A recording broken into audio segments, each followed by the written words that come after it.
Good morning, this is Honors Algebra, Chapter 1, Section 1, and 1, Section 2. These two sections are pretty definition heavy, not a lot of computational things to do, so it shouldn't be so bad for you. They have a definition of undefined terms, and what the book calls it is words, point, line, planes. These are considered undefined because they don't have a formal definition. There's no proof. There's no way in order to sort of define them actually, since therefore they're called undefined. Don't have to worry about that definition too much. Point. Point. It says it has no dimension and it is represented by a dot. Also, when I think of point, I think of location. A point is simply a location. It tells you where something is in some type of coordinate plane or number line, right? And it's represented by a dot, and it tells you where it is. It tells you by some type of ordered pair, or it tells you by some type of a number on a number line, right? Let's call it 0, right? That's a point, a location in space. It has no dimension. It doesn't go up or down, up or down, up or down, left or right, in and out. No dimension. And then we have a line.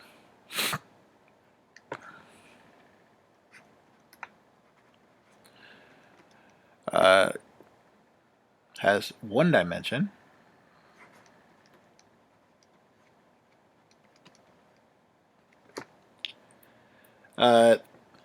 It goes in either direction.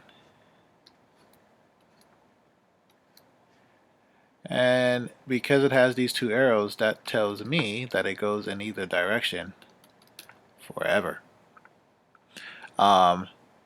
It only takes 2 points to create a line. Through any 2 points, there is one line that's created.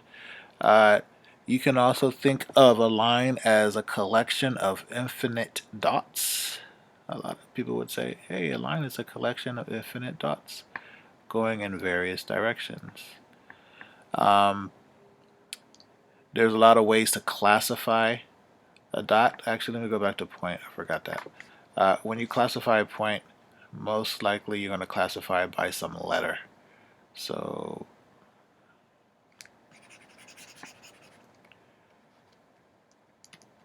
point A, or if you see the point itself, the point might have the letter on top of it. Those are the two ways sort of to classify it, just by its name itself.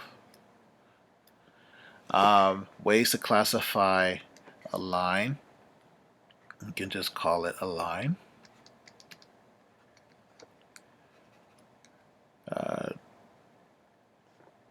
Let's see, let's put an A here, and a B here, and a lowercase l over there. You can call it, let's call this line L. Alright. We can call it line AB.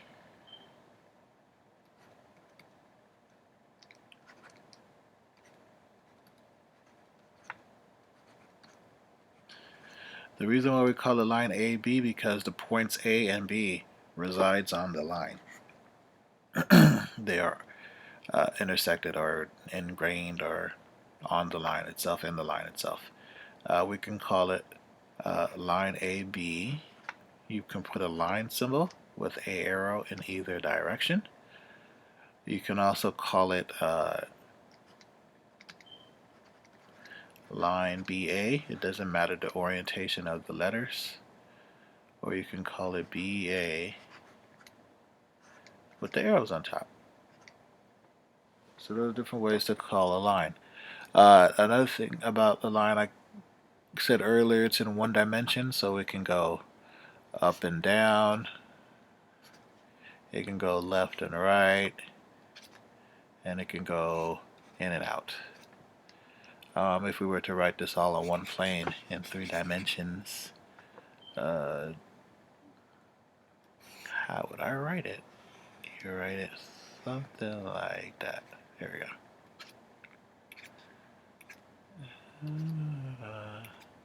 I believe this would be my Z. This would be my X, if I'm not mistaken. This would be my Y. So, up and down, left and right, in and out in 3 dimensions. Yep. A line is one of those dimensions. So this line could be in the Z dimension, the line could be in the Y dimension, and the line could be in the X dimension. So it could either be up or down, left or right, in and out. But not all of those. Plane.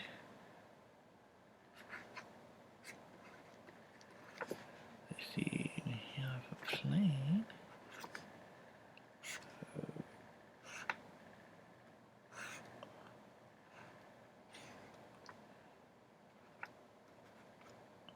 Pardon me as I write this stuff.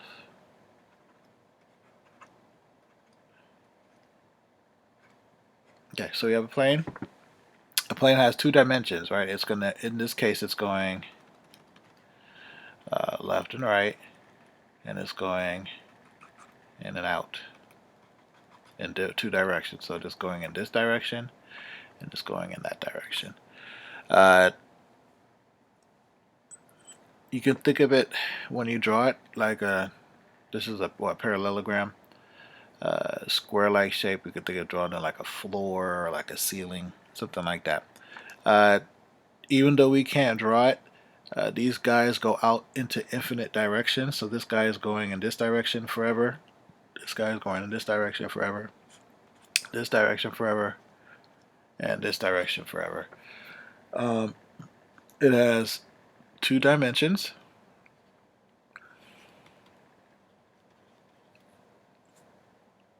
It's going in 2 places at the same time.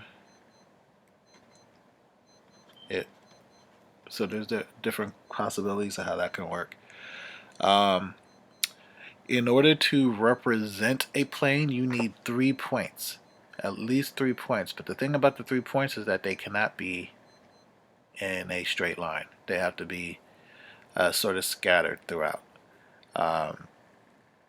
If they're all on the same line, we can't call it a plane because technically it's not going in 2 directions, right? 2 dimensions. Ways to classify a plane. You can call it plane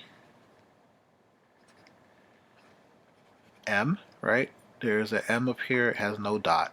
Usually these they're uppercase letters. Usually these uppercase letters are in the top right hand corner. You might see some in the top bottom hand corner, but they're always in the top corner, or are always in a corner of the plane on the right hand side. We can call this plane ABC. Those are the 3 points. You can call it plane BAC. See where I'm going with this? You can call it plane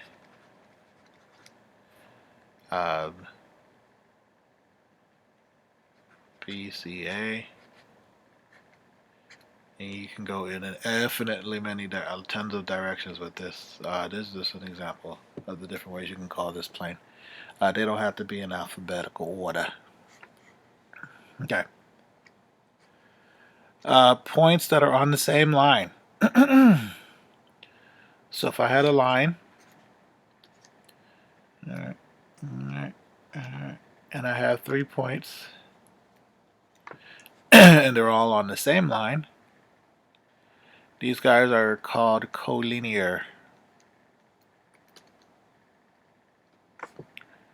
Collinear points. I'm not going to write all these definitions down just because you have the book right here on the side, so you can copy it on the side. So as I slide down, feel free to copy the definitions. Collinear points. Points that reside in the same line. So A, B, and C are on the same line. However, point D is not on the same line, so we would say that point D is not collinear with the other 3 points. So this would be not collinear. Blah, blah, blah. Not collinear. So collinear points, points on the same line. Coplanar points.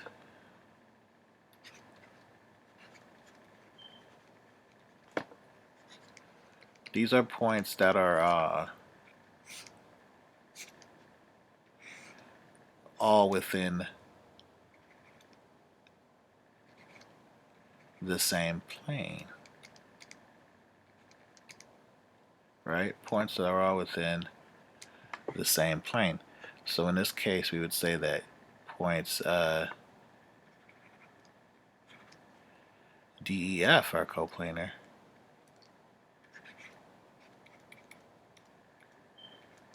These guys are coplanar, right? They're all inside the same plane. However, point G, all by himself or herself, is not coplanar.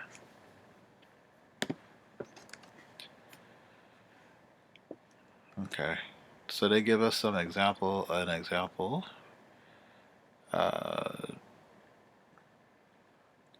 Pretty straightforward. It says to give 2 other names for line PQ, right? So the 2 names that we can give line PQ are I'll draw a representation. So we have this line of the lowercase and of here we have a P here. We have a Q here. And they want us to find other ways to call 2 other names for line PQ. So we can call this guy PQ. These are our examples of QP. With the 2 arrows on top. Remember, the 2 arrows denotes that it's a line. So we can do QP. We can call this line N because of the lowercase number right there, letter next to the arrow. We can also call this line PQ. We can also call this line QP. So those are all the other ways to call this line. They also wanted us to find another way to name plane R. So you have R.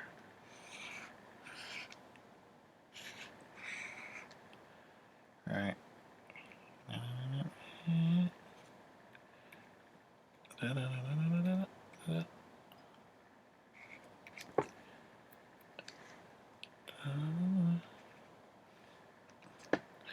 Oh, that was not good. Put a point S here, point T here, point Q. So notice it's the same QP, P line. I just now have this plane inscribed on it.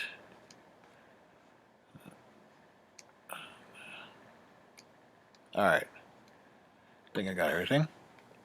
Another 2 names for plane R. We can call this plane QPT. As long as they're not collinear, they're not on the same line, you can name it really whatever you want. Plane VSP. And there's infinite possibilities just as long as it's not on the same line. The one thing that you can't call it based off of this picture is you can't call it plane SPT or PTS or PST because they're all in the same line. But any variation thereof where they're not collinear, you can call it that. Plane SQT. A lot of different ways to name this. Those are just a few.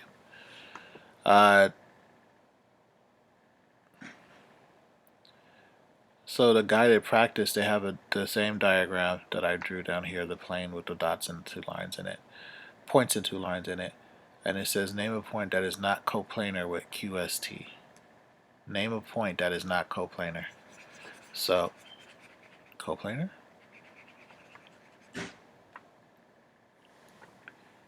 Name a point that is not coplanar. Ooh, you know what? I drew this wrong.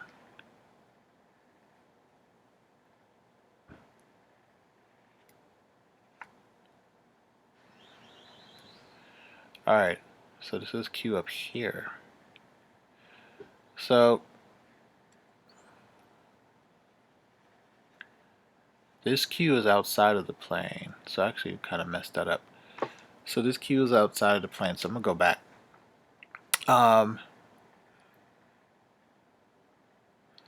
So the lines that reside within this plane, these points, actually I gotta redo it. So I made a mistake. So we can call this plane VSP plane, and any variation of that, VPT or plane,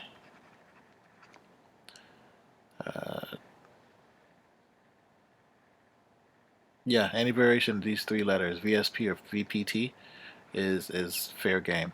Can't call it Q because Q is not on the plane. This line is actually going up and through, and Q is actually outside of that, going in the diagonal vertical direction. So it says to name a point that is not coplanar with Q, S, and T.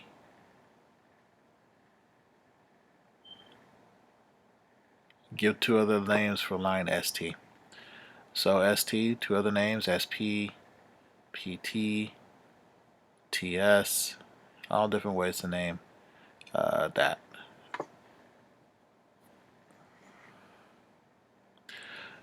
So we have QST, so this plane is actually a different plane, right? So a line that's a point that's not coplanar with QST would be point V. So we have the line ST here, so I'm going to draw it up here. Right? ST. So they wanted two other ways, so you can call it TS. You can call it PT. Those are two other ways to do it. So this particular plane, there's actually another plane here that involves these three letters, points, Q, S, and T. So since it's in that sort of vertical diagonal plane, point V would not be on it. So if you look at it, I'm going to look at the picture here because my picture is messy. We have Q, S, and T, right? They form their own plane, right, with the Q. So this is a separate plane that's not even drawn on this picture. And V is outside of that separate plane. So this plane would go up and that way, and down and that way. And V would be off to the side and would not be on there. Alright, so defined terms are terms that you basically do have a definition for. They can be proven, etc., etc. So here we have a whole bunch of stuff about lines and rays. So a line, they say it can be defined below. We already talked about a line comprised of 2 points or more. A line segment,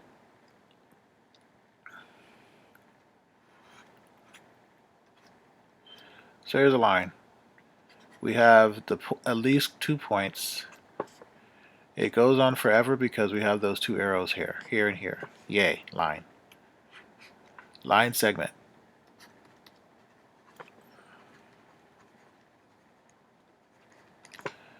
We have these two guys here.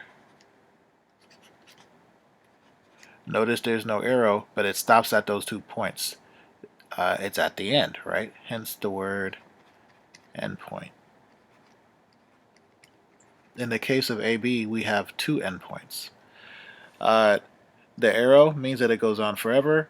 The dot at the end of the line means that it stops at A, it stops at B, endpoints, hence it's at the end. These guys are line segments.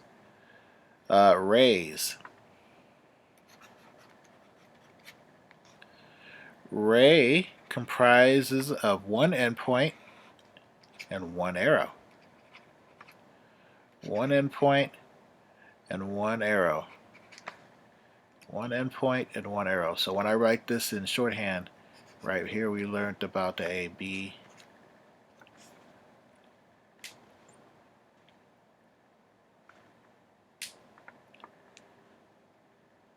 Here, when we write our line segment, we just write the AB with the line on top, no arrows. When we write rays, we write the AB with a line going that way. I've seen it where it goes the other way. Not too much, but I've seen it. So these are rays. Opposite rays. So opposite rays are two rays that goes in opposite directions, and when they come together, they form a line. So in the example that they give us here, we have a line, A, B, and C, or in this case A, C, and B. If I was to use the middle of this particular line, or the middle point, C, I have two rays if you think about it, and use C as my endpoint. I can call this CA, ray CA, and then the other guy I can call ray CB. And when I put ray CA and ray CB together, they go in opposite directions, right? So since they go in opposite directions, we call those opposite rays. Since they go in opposite direction, we call those opposite rays within the same line. So they have to be collinear. That's the rule. If they're not collinear, then they can't be, coplanar, then they can't be opposite ray. Okay. They must, but yeah, no, they have to be collinear. They must reside on the same line. Okay.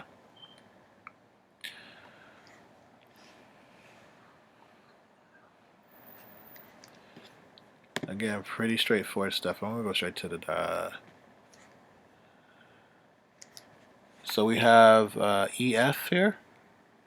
Notice it says segment EF. So what can I call this guy? Well, another name. I can call it FE and call it a day. I can also call it EJ. I can call it JE. So many different ways to go. The order of the orientation of the dots doesn't make a bit of difference. JF, etc., etc., etc. It says ray HJ, so here's H and J going that way, and then ray JH. They ask if they're the same ray. Here's the thing about that. Depends on the orientation with the ray. And I don't think I said that earlier, and that's my fault. So if I have, so let's go back to this definition. If I have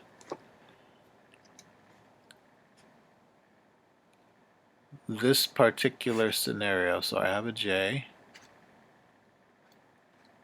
and I have H. If we're always talking about direction when it comes to these things, right? And G.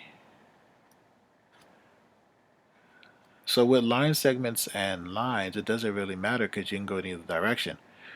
Rays are a little different because they're specifically going at the starting point. So in this case, when we have HJ, we're starting at J, and going towards H, so it's going in this direction. If we were talking about JH,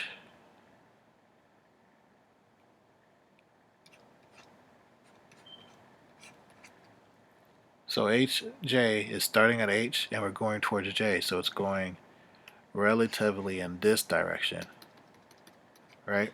So the way that the beginning point does make a difference. When we talk about JH, we're starting at J and going towards the H direction. So these guys are not going in the same direction. So the orientation of the points make a difference with rays, wherein they don't make a difference with points or line segments. They asked me if HJ, here's HJ, and if HG are the same ray. And you can say yes. And the reason why is because here's H, they're going in the same direction. So direction in this case matters. So HJ is going in that way, HG is going that way, therefore they're going in the same direction, therefore they are the same ray. Intersections. So when you have intersections between two lines, intersection between two lines, so this is line M, this is line N, and they intersect at some point. In this case, that's point A. When you have two lines intersect, two lines that intersect form a point. So two lines that intersect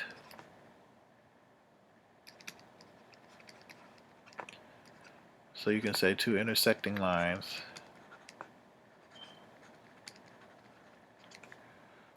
forms a point.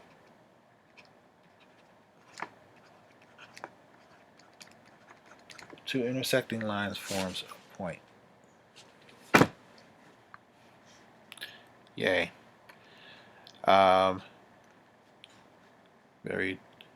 We have two different planes, and I'm not going to draw it because I can't draw that well. Well, we have two intersecting planes. I'm going to use the book drawing.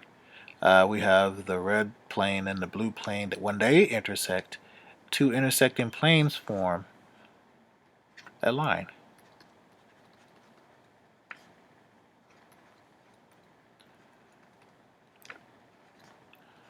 So two intersecting planes form a line. Notice that the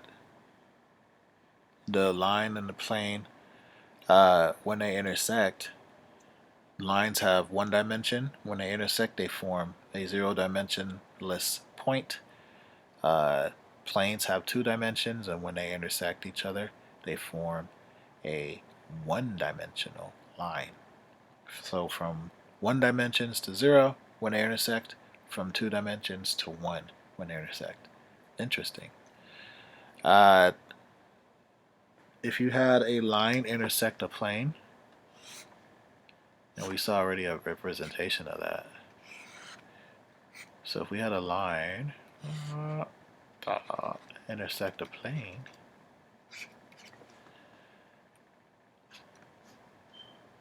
oops, that guy would be a point. So a line, when a line intersects a plane, it forms a point. And then you're like, well, wait a minute, you got two dimensions, and then you don't know. Well, it always goes with the least of the dimensions. So a line has less dimensions than the plane, so one dimensions to 0.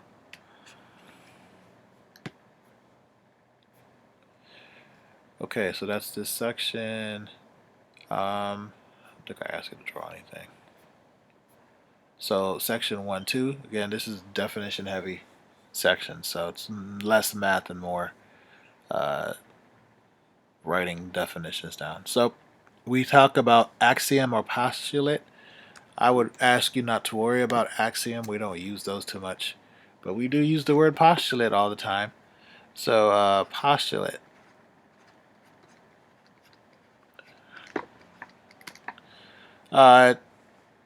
It's a rule. It's an accepted rule that you don't have to define. An accepted rule that you don't have to define. And what they mean by don't have to define is you don't have to prove it. So it's a rule you don't have to prove.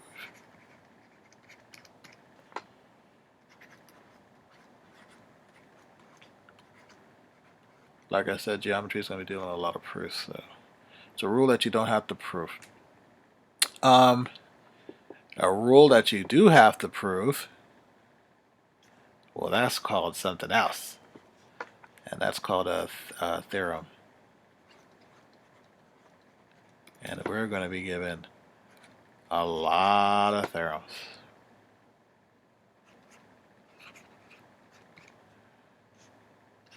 All right.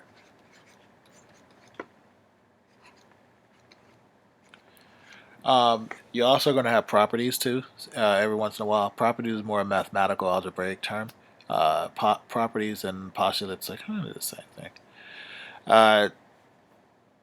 So here's something called the ruler postulate.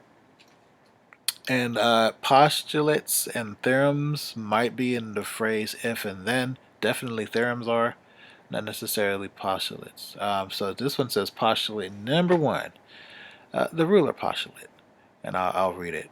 The points on the line can be matched 1 to 1 with real numbers. The real number that corresponds to a point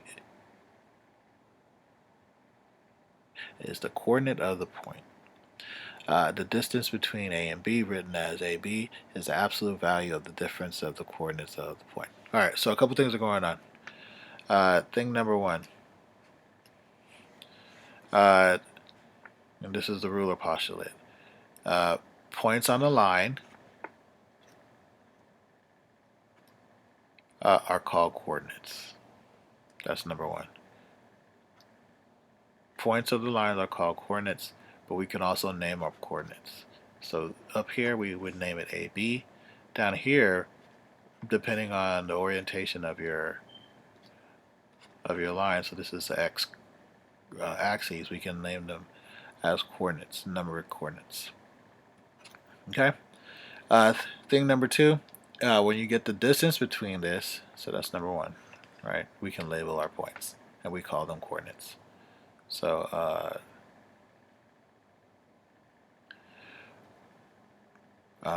so basically what the first part is that you can label the points by calling them coordinates. That's all they're saying.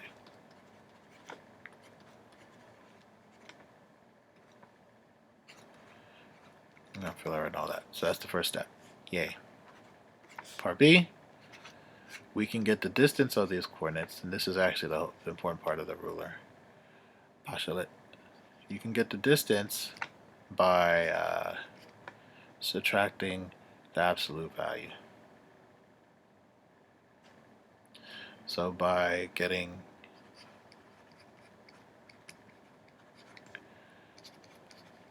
the absolute absolute value, somewhere at APS, absolute value of the distance.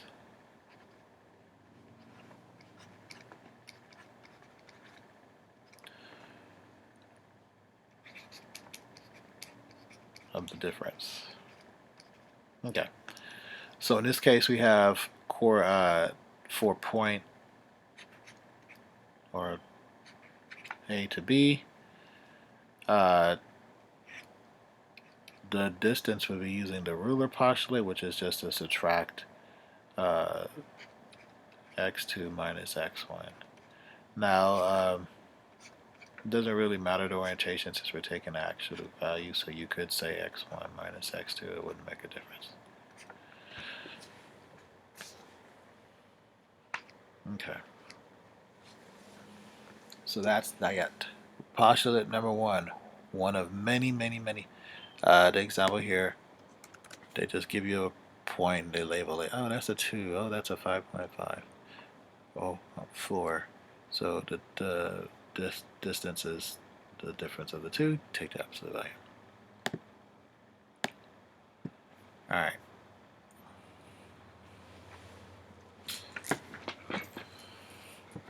this is sort of counterintuitive, so I don't even want to say it.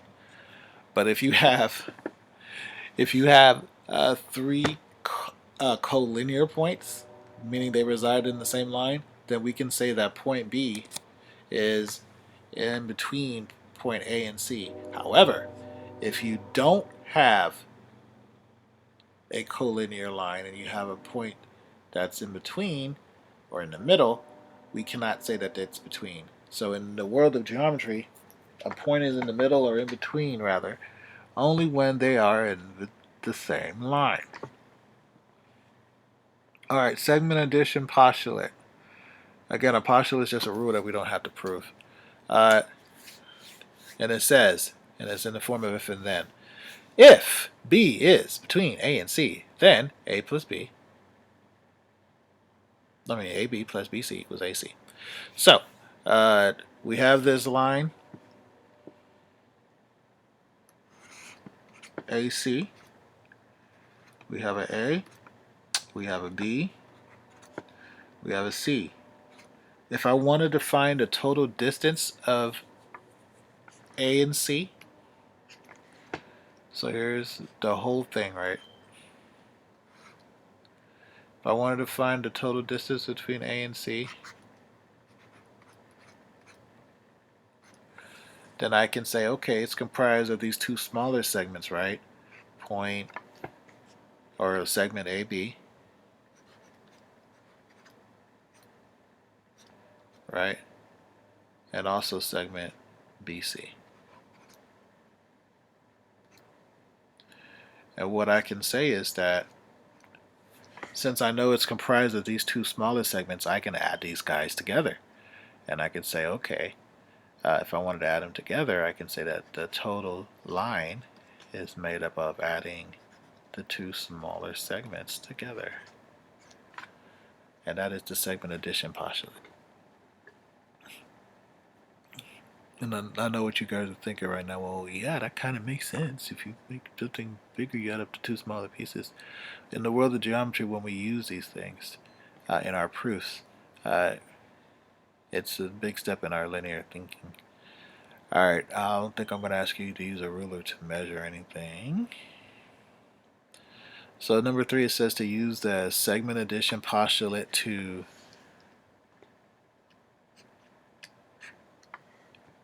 find xz. So they give me that guy, and they say here's my x. By the way, this is pretty straightforward, adding stuff here. Here's my y, and here is my z. Right, so we have 23, and we have 50. So the segment addition postulate says that xz is equal to xy plus yz. So I know that xy is 23. I know that yz is 50. Therefore, I know that xz is 73.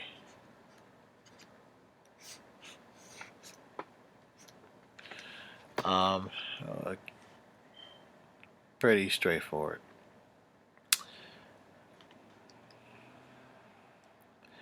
So they tell me that I have this other line, right? YW, and they say, can you use the segment addition postulate to find the distance between W and Z, given that it's 30 degrees. 30, the length is 30.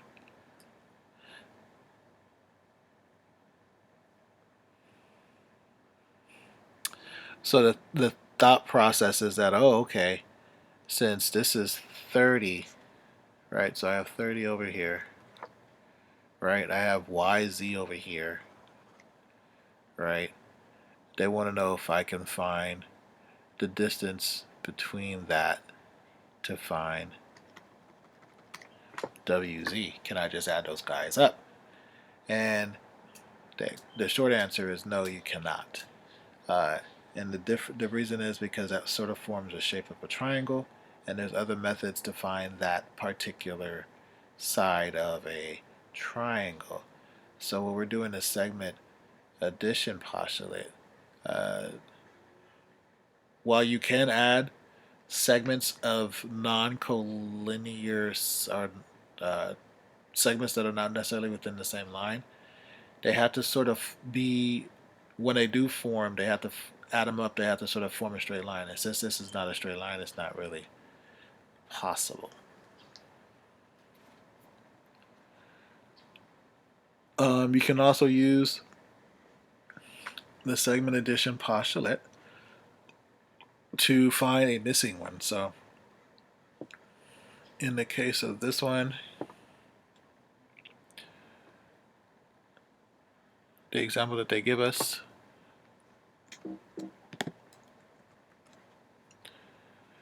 we have the whole length of FH is 36, FG is 21, so I can say that FH is equal to FG plus GH because of the segment addition postulate. I know that FH is 36 given off the graph that's given to me. I know FG is 21, so I could find GH. Why? How? I could just subtract 21 from both sides and I can say that 15 is equal to GH. So it's just like solving for the variable. Stuff you guys already know how to do. Congruent segments. So another thing that we do in geometry that's a little different is that we don't say equal a lot. We say congruent. So when we talk about equal,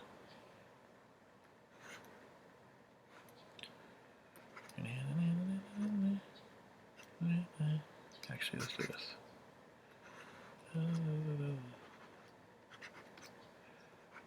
We have this little marker here, and I'm going to get to that in a second and what that means. Oops, I want you to be red, buddy.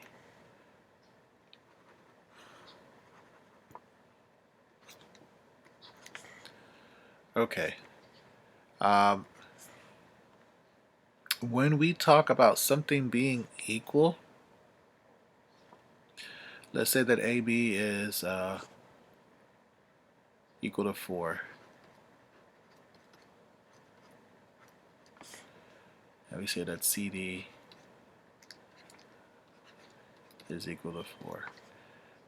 In that case, we can say that the measurement of AB is equal to the measurement of CD, meaning 4 is equal to 4. So when we talk about the equal sign, we're talking about the amount.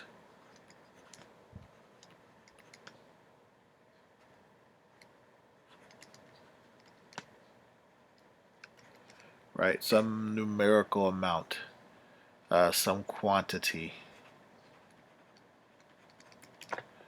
some number, right? That's what we use equal for.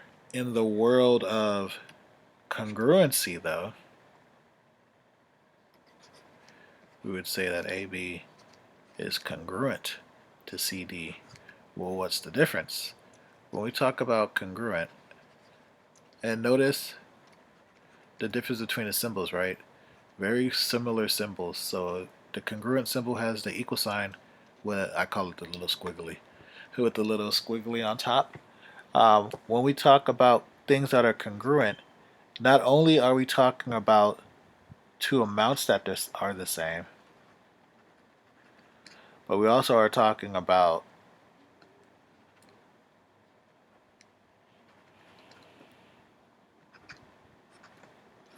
shape and size.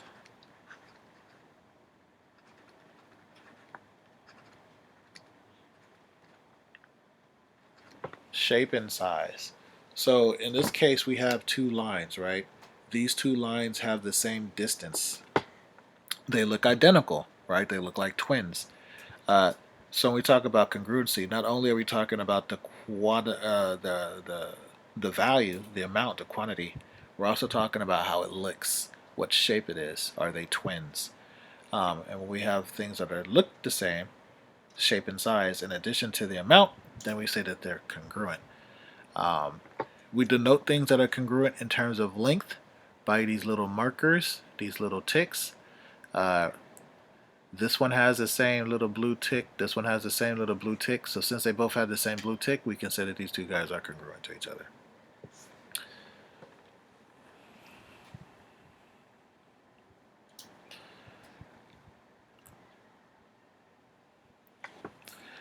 You can also use the ruler postulate in coordinates in the Cartesian coordinate plane. You just subtract them and take their absolute value.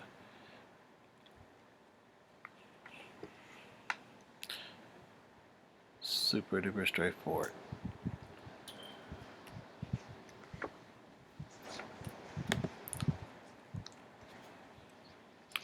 Alright, you can use the segment addition postulate to find Wx. I know that Vx is equal to Vw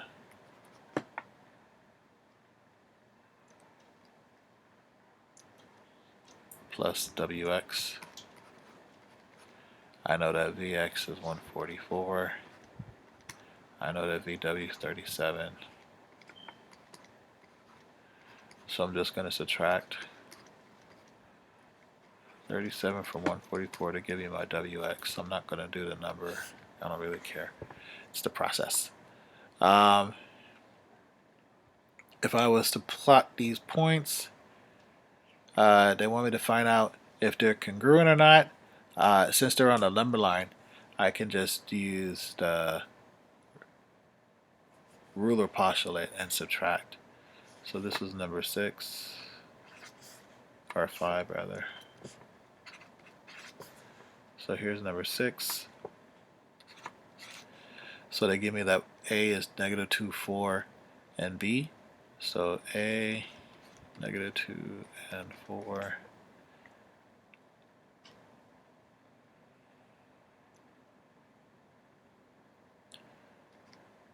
And B,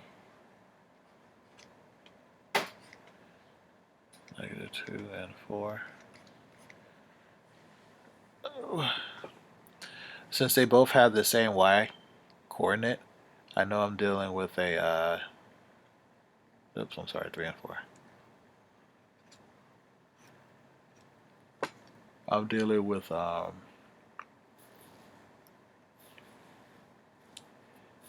horizontal line, so I just have to subtract the x.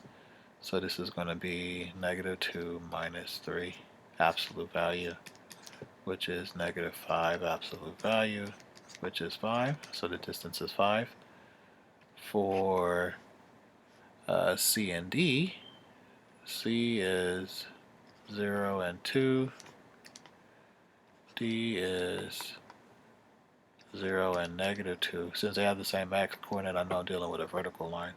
I don't have to worry about the x. I'll just subtract the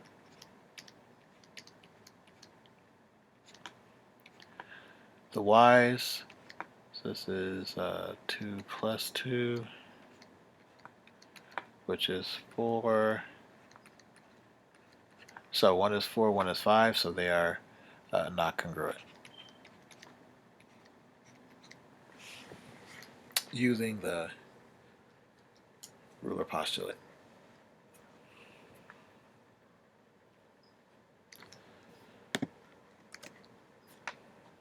Okay, so those are those two segments. Hope you have a great rest of your day.